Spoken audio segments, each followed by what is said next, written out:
తర్వాత మా నాన్నగారు ప్రార్థన చేస్తే ఆ ప్రార్థనకు లెటర్లు వస్తుండేది. వీరపాల్ గారు, మీ యొక్క ప్రార్థన వల్ల మాకు సంతానం అందింది.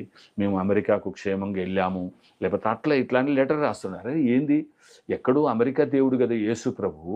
మా నాన్న ఇక్కడ ప్రార్థన చేసి ఇది జరగడం ఏంటి? అని చెప్పి ఇయన్నీ ఆలోచించేది. నా క్లాసులో కూడా ఫ్రెండ్స్ ముస్లిమ్స్ ఉండేవాళ్ళు.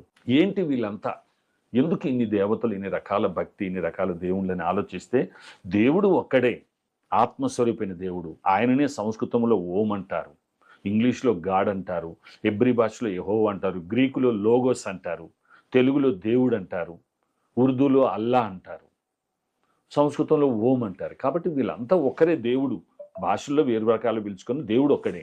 ఆ ఒక్క దేవుడే సంస్కృతంలో నీతిని బోధించడానికి హిందూ దేవుళ్ళొచ్చారు. ఉర్దూలో నీతిని బోధించడానికి మహమ్మద్ వచ్చాడు. ఇంగ్లీష్‌లో నీతిని బోధించడానికి జీసస్ వచ్చాడు. కాబట్టి మరి హిందీలో, ఉర్దూలో నీతిని బోధిస్తే తెలుగోళ్ళకి అర్థం కాదు. లేకపోతే తెలుగోళ్ళు నీతిని బోధిస్తే, సంస్కృతంలో నీతిని బోధిస్తే ఇంగ్లీషోళ్ళకి అర్థం కాదు. కాబట్టి ఆ ఒక్క దేవుడే ఇంగ్లీష్‌లో జీసస్‌గా, సంస్కృతంలో హిందూ దేవుళ్ళుగా, ఉర్దూలో ప్రవక్తలుగా, ఇలా మహమ్మద్‌గా ఇలా వచ్చారు. వచ్చి ప్రపంచంలో నీతిని స్థాపించడానికి వచ్చారని నేను అర్థం చేసుకొని అన్నీ సమానమే అని అనుకున్నాను. అన్నీ సమానమే అనుకోని గురువారం గురుద్వారకు పోయేది, శుక్రవారం మసీదుకి పోయేది, శనివారం హిందూ దేవాలయాలకు పోయేది, ఆదివారం చర్చికి పోయేది. అలాగున అందరిని గౌరవిస్తూ, ఎందుకంటే నా బంధువులు హిందువులు, నా ఫ్రెండ్స్ ముస్లిమ్సు, మరి మా అమ్మ నాన్న వాళ్ళు క్రిస్టియన్స్‌లో ఉన్నారు. కాబట్టి వీళ్ళందరూ నాకు కావాల్సిన వాళ్ళే. అందులో రూపం ఒకటే, పోలిక ఒకటే మానవులందరిది. అని గురువారం గురుద్వారకు, శుక్రవారం మసీదు, శనివారం హిందూ దేవుళ్ళు, ఆదివారం చర్చి. ఇవన్నీ సమానంగా ఎంచుకొని నా పేరు అరుణ్ అక్బర్ అహరోన్ సింగ్ అని పేరు పెట్టుకున్నా. అరుణ్ అక్బర్ అహరోన్ సింగ్ అని. నా కొన్ని పుస్తకాలలో కూడా ఉంటది. కాబట్టి ఇలాగన అరుణ్ అక్బర్ అహరోన్ సింగ్ అని పేరు పెట్టుకొని అన్నీ సమానమని చెప్తున్నా. చెప్తున్నప్పుడు నేను కొన్నిసార్లు ఇయన్నీ మార్గాలే. రామకృష్ణ పరమహంస పుస్తకాలు ఎక్కువ చదివేది నేను. ఒక ఇల్లు ఎక్కాలంటే ఒకళ్ళు మెట్లు కట్టుకొని ఎక్కుతారు. ఒక నిచ్చెన మీదకి ఎక్కుతారు.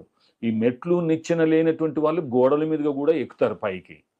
సరే ఏదో ఒక రకంగా ఎక్కుతారు. కాబట్టి మరి మోక్షం పోవాలంటే ఏదో ఒక మార్గం కదా! ఇన్ని మార్గాలలో వెళ్ళలేము. మరి ఏ మార్గం వెళ్ళాలి అని చూస్తే క్రిస్టియన్ మార్గం చాలా కష్టమైంది.